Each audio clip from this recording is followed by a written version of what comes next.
2016 প্যানেলের চাকরিহারা যোগ্য শিক্ষক শিক্ষাকর্মীদের চাকরিতে পুনর্বহালের দাবিতে চুঁচুড়ার খড়ির মোড়ে মাধ্যমিক শিক্ষক ও শিক্ষাকর্মী সমিতি STE এর প্রতিবাদ সভা অনুষ্ঠিত হলো শনিবার।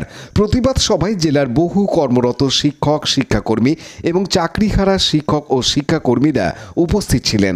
দাবি ওঠে চাকরিহারা শিক্ষক শিক্ষাকর্মীদের দায় রাজ্য সরকারকে নিতে হবে। অবিলম্বে OMR এর মিরর ইমেজ প্রকাশ করে যোগ্যদের বাছাই করে চাকরিতে পুনর্বহাল করতে হবে। চাকরিহারা শিক্ষক শিক্ষাকর্মীদের বেতন বন্ধ করা যাবে না।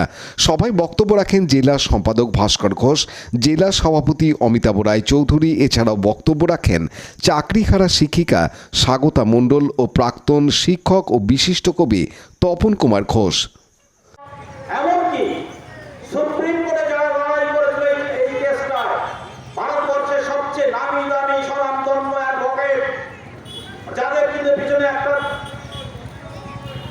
জননেতার তকমা আছে, প্রত্যেকেই রাজ্যসভার সাংসদ, তাদেরও তো কিছু দায়বদ্ধতা ছিল, তারা কিন্তু এই দায়বদ্ধতাকে অস্বীকার করেছে। ফলে এই 25,000 ছেলে মেয়ের মধ্যে যাদের যোগ্য বলে বিবেচিত হচ্ছে, তারা কিন্তু প্রত্যেকে, যারা 18 থেকে 19,000, প্রত্যেকেই যোগ্য বলে বিবেচিত হচ্ছে। যাদের বিরুদ্ধে কোনো নির্দিষ্ট অভিযোগ নেই, প্রমাণ করতে পারেনি, শুধু সন্দেহের বশে তাদের চাকরি চলে গেছে।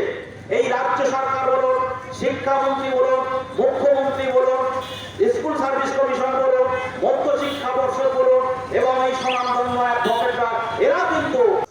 অনুপ্রামাণিকের report, Hooghly TV. Like, share, subscribe করুন হুগলি টিভি। খবর এখন বুক পকেটে।